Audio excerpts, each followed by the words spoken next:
Hello, everybody. My name is Phil Danielson. I'm with Caprock Executive Development, and today we are going to go over some training on how to do some research that we've been asked to do. And so to begin with, the best way to start is for us to just go to a simple browser page. I use Chrome. You're going to have several different pages open at the same time. So if you'd like to follow along with me, feel free, and we will go from there. So the first step is you will be assigned a place for you to do your research, depending on the state or the city that we will assign you to do it. So we're going to use an example, but it doesn't have to be. We're going to, and the website is the same for each. We are going to begin by going to for real estate, for residential real estate, which is oftentimes what we'll start you with. You'll simply go to Zillow. That is the best that we've found so far to be able to find it. You do not have to sign in, and you're going to put an address or a location here, and we're going to, in this case, we're going to go to Dallas, Texas. Just hit search. Now, there are certain parameters that we're looking for in Dallas, and we will tell you what those are. And it generally is the same for residential. And it is, we are looking for houses that fit a certain criteria. And those criteria are, number one, we're looking for properties that have a value of greater than $1.5 million. And in addition to that, we're looking for houses that are generally around 4 months on the market. So that's 120 days. So I'll show you how to get from here to there. So first step is we're looking for certain type of listings. We're not looking for any pre-foreclosure or anything like that. Generally speaking, we're looking for those for agents. So as you can see, that would be what we would be looking for here. In addition, I've got it set at 2.2 million right now, but the minimum would be 1.5. So we would put that in there, hit enter. There's no maximum. So that would give you an idea. It gives you, and then we're looking for a certain type. You can look, we can look for condos or co-ops, but generally, or lots and land. If it's lots and land, then that's a little different. We're looking, that would be more of a commercial situation, but we're just going to stick with houses right now. The last piece of the puzzle is we go out, Zillow gives you categories rather than specific days. And like I said, we're looking for about 4 months old, or how long it's been on the market. So we have to go beyond the 90 days. So we go to the 6 months. Just hit apply. And frankly, and in this case, as you can see, there are 141 that meet that qualification or that criteria in the city of Dallas, but we can even go a little more broad than that. So one of the features that Zillow has that I really like is you can draw your own. So what I would do in this case is click here. It's giving you now all of them in the general area. I can't cancel, we'll do this again. So now you would just draw it with your mouse around the area that you're looking for. And of course, in this case, we're looking for all those in the Metroplex area. So that's what we're looking for. Hit apply. And now there's 321. Obviously, we're not looking for that many for today. And furthermore, so we're going to narrow that down a little bit. In this case, as you can see, if you notice right here, this has been on been on the market 1 day, as is this.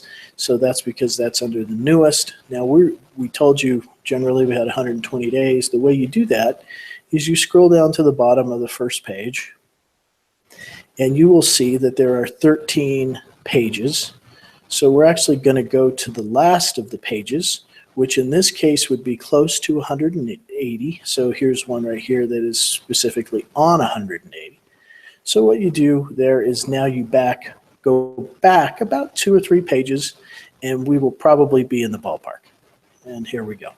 So the first ones on this page are at 117 days. That's good. So we're looking for somewhere between 100 and 150 days is kind of the window. So in this case, 117 is just fine. So now we understand we've got the first basic criteria, the 1.5 million or more. And then we are looking at and about 120 days. So that meets our first few criteria. So let's choose one, and we're going to click on it. Now, this information it gives us tells us once again the value of the home, which is right here, as well as the address. It tells us a little bit about the home. We really don't care about the details of the house, except for we do want to see one thing. So we click on, in this case, we look at the price and tax history because it gives us some information. First, it's going to tell us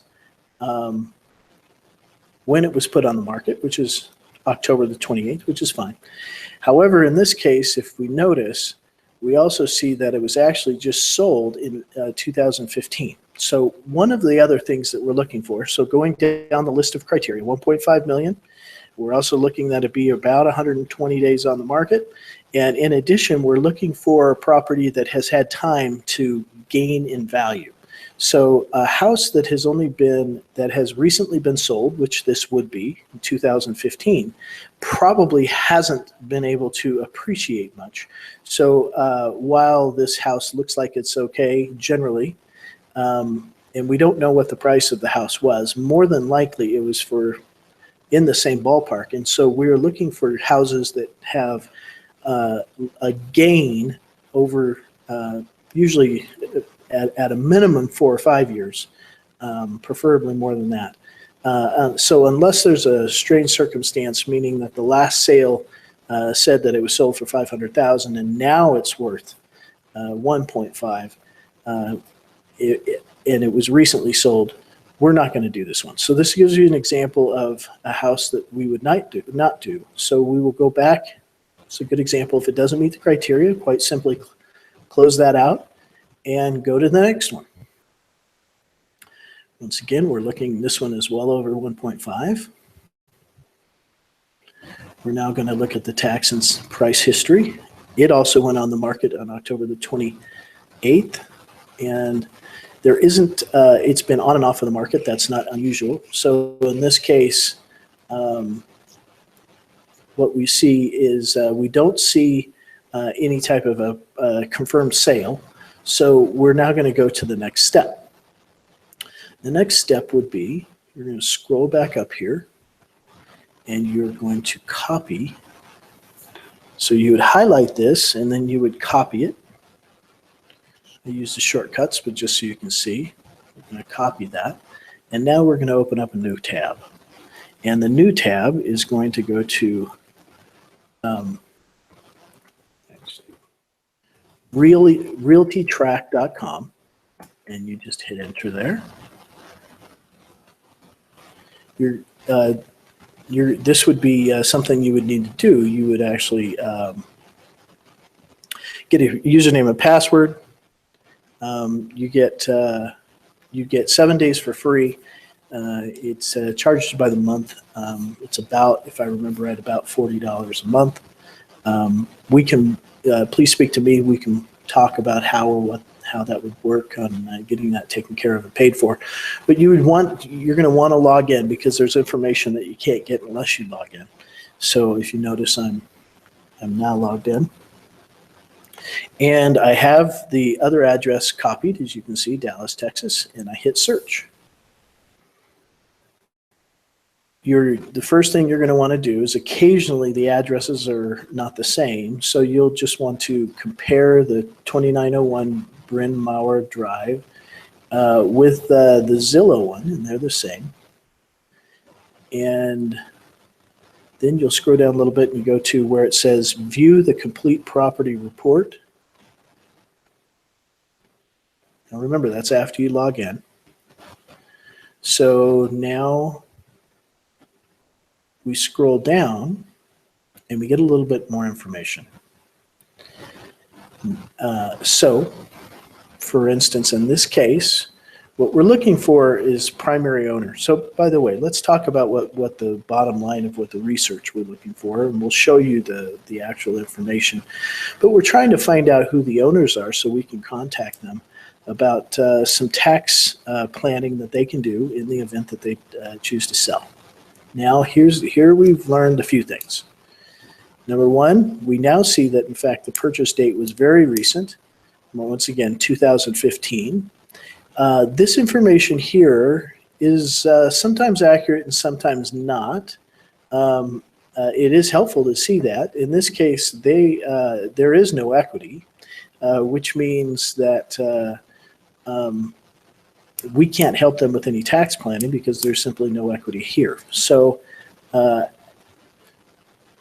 in this case, because it's a very recent purchase and it appears as though they do have an outstanding loan amount, we are not going to go with this one either.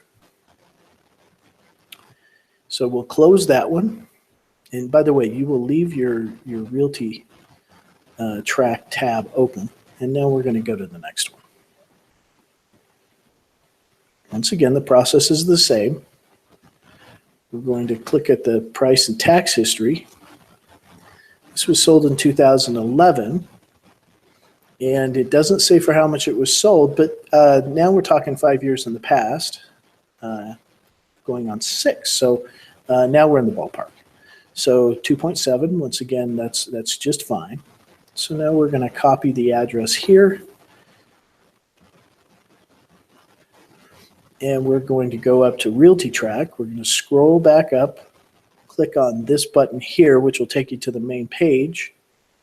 And we're going to delete the old one out. We are going to paste the new one in.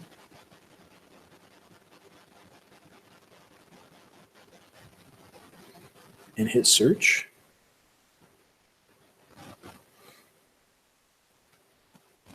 Once again, we're going to compare the 1833 Broken Bin Drive, make sure it's the same on both websites. And now we can see a few things. We can see that it was purchased in 2011, which confirms what we saw. It gives the name of the owner, which is what we want. And it does tell us that there's some equity here. Now, frankly, sometimes the loan amounts and things like that are not correct. So in this case, I'm not going to, we're generally looking for capital gains of $1 million or more, and this one would show only $250,000. But sometimes we don't, the financing information that's on here is not good. So we are going to ignore this. And once again, we're looking for the date. That's what's most important. So in this case, 2011, you want it more recent, you want it older, excuse me, you want it older than 2013. So 2012 and older is okay. So in this case, 2011. So now that allows us to now go to our next website.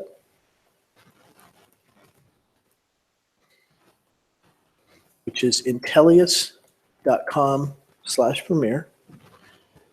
You're going to sign in here too. You would get a membership to this too. Once again, talk to us and we'll help you get that. Now we are going to go to search and we are going to go back to the other person. So we are going to copy and paste, copy the last name, and paste. And finally, now sometimes the owner's mailing address is different than the house. They've already moved or whatever. So in the event that the address is not the same, the owner's address is not the same, just understand that there's a difference, and you're actually going to be looking for both here in a minute.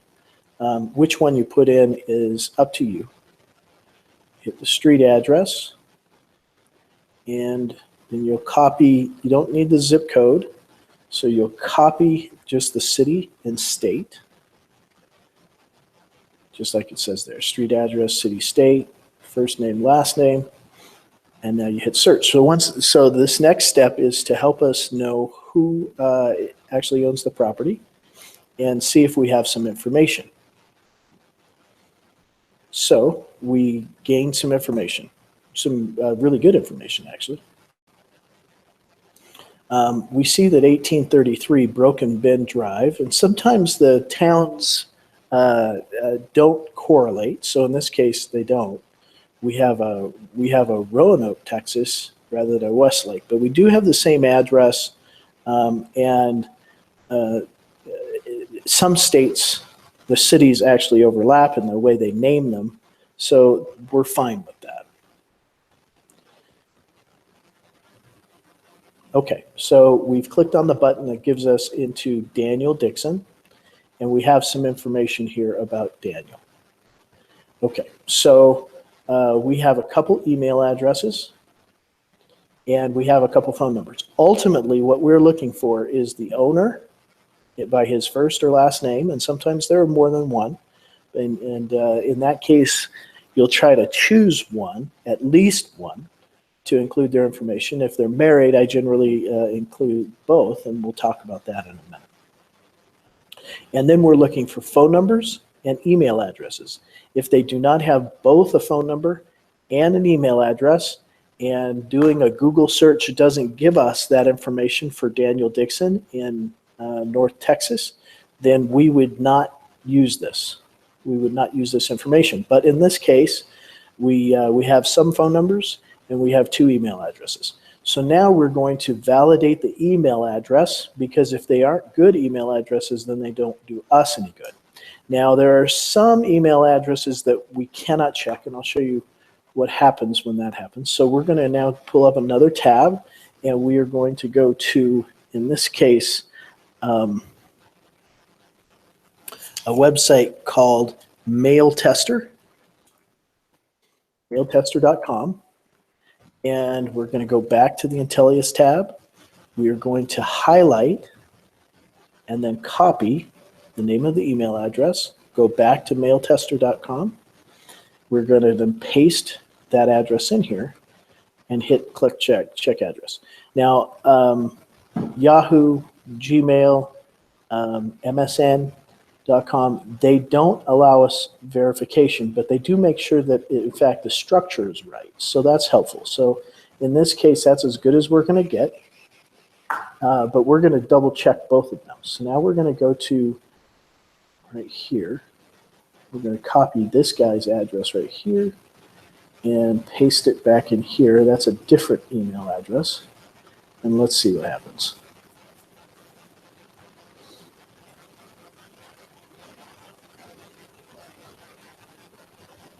This website sometimes takes a little while to find out.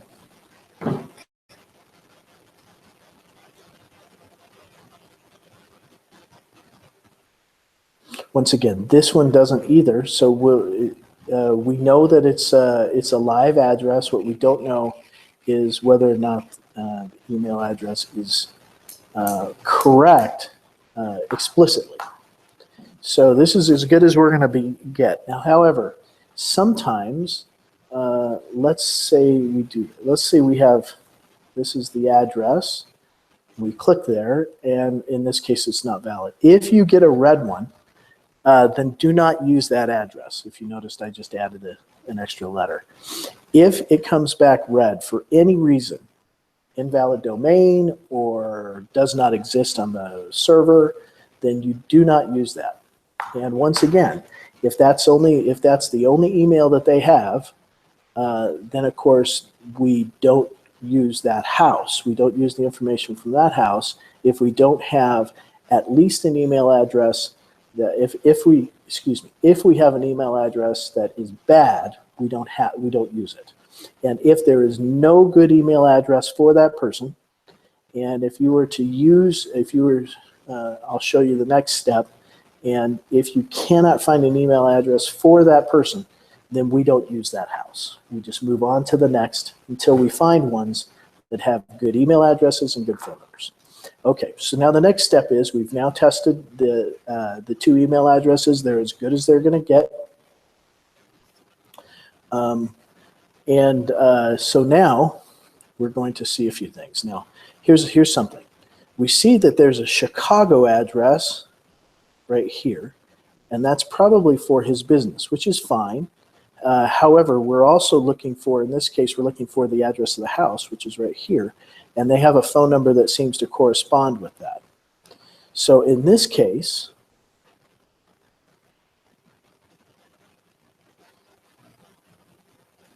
we are now going to test the phone number.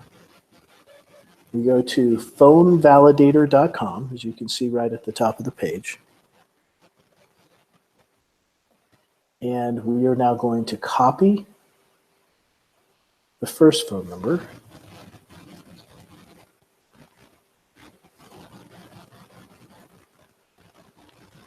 Click You're Not a Robot. Hit search. So this tells you that it's a good number, though we don't know who it is. And so the next step for you to do would be to dial the number and ask for the person. And if they transfer you to Daniel or his or her secretary, that's great. If they tell you that the person doesn't work there, or they refuse to forward the number to somebody else, you won't use that number.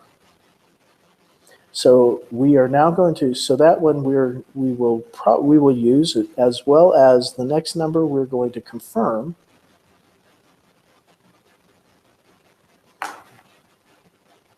We're going to copy. We're going to go back to the main page for Phone Validator. So this is the new number.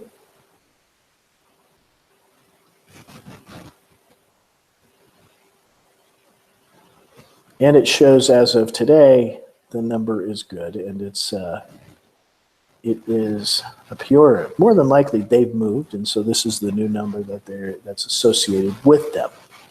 So even though that's not a Texas number, we know the number is good. So, excuse me. So the last one we're going to test, anytime we have a chance for a mobile number, we want to use that. We want to take advantage of that. So we're going to try one more. And once again, you would dial all 3 of these numbers that we're showing, and we are checking to see that there's a valid number. You don't want to speak with them. And in fact, if let's say that you actually get a number and somebody answers, just hang up. All you're doing is checking to make sure that the number is valid. So in this case, now we know that we have a Texas number and it's a cell phone. So cell phones are great. So if you dial this number and in this case, the owner, who is Daniel, answers, "Hi, this is Daniel," you just hang up. Now we know we have a live number that works, which is great. That's all we need. Okay, so now we have validated the phone numbers. In fact, we validated 3 of them. We validated the first 2 plus the mobile one down here. And in addition, we have validated 2 emails. At least we know that they are part of the domain, though we don't know exactly that it's a valid number. By the way, so with Mail Tester, what you would get is you would get a green thing here if it said, yep, that person's address actually exists and is current. But in this case, that's as good as it gets for now. So now we have the information here, and we have the information on the property. So we have all the information we need. So what we would do is you will get a link to Zoho, and you will see this page right here. So you would click on the Zoho page, and now you will enter the information that we have. The first step is to go to the area. You'll know the code for your specific area, which in this case is SETX01, Southeast area, Texas, and 01 is Dallas, or the Dallas area. So you'll know that. We'll make sure that you know that. And then it's simply a matter of copying first from Intellius, the first name,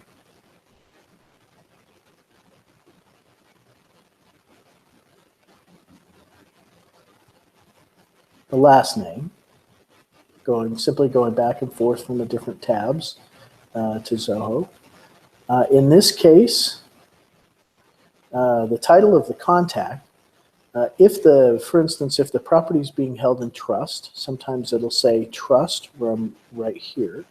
In this case, it says unknown, and it's a person. So going back to Zoho, you would just simply type in this case, you type in owner. Generally, there's only 4, owner, trustee, principal, or president. And generally, principal means that it's owned by an LLC, and he is the principal of that LLC. In this case, there is none, so he's the owner of the house. So now we're going to go back to Intellius. We are going to copy, we're going to put mobile first.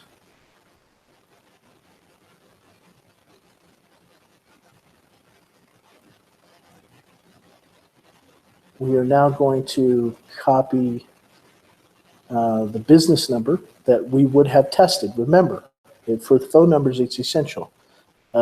Just to make the phone call, you don't speak to them. If you did actually happen to speak to them because for some reason the business happened to answer, you just say that in fact you had the wrong number or whatever. The idea is, once again, the idea is not to talk to them. The idea is just to make sure the number is okay. Okay, so we've got the number there. Going back to Zoho Creator. Now, in this case, I have 3 that I would have checked. And so I'm going to copy the third one. And I'm going to just put it down here in the box for notes. You don't need more than 3. You need a minimum of 1 phone number that is a good phone number that you would have called to at least make sure it goes to a voicemail or is somehow active. And the more research, once again, the more research for the accuracy of the phone number, the more likely you will begin getting your compensation for your commission. So it's always important to make sure that your information is, the research that you do is as good as you can get. So we're going to back to Intellius again, and we are going to copy the email addresses. Go back to Zoho, paste that in, go back to the email.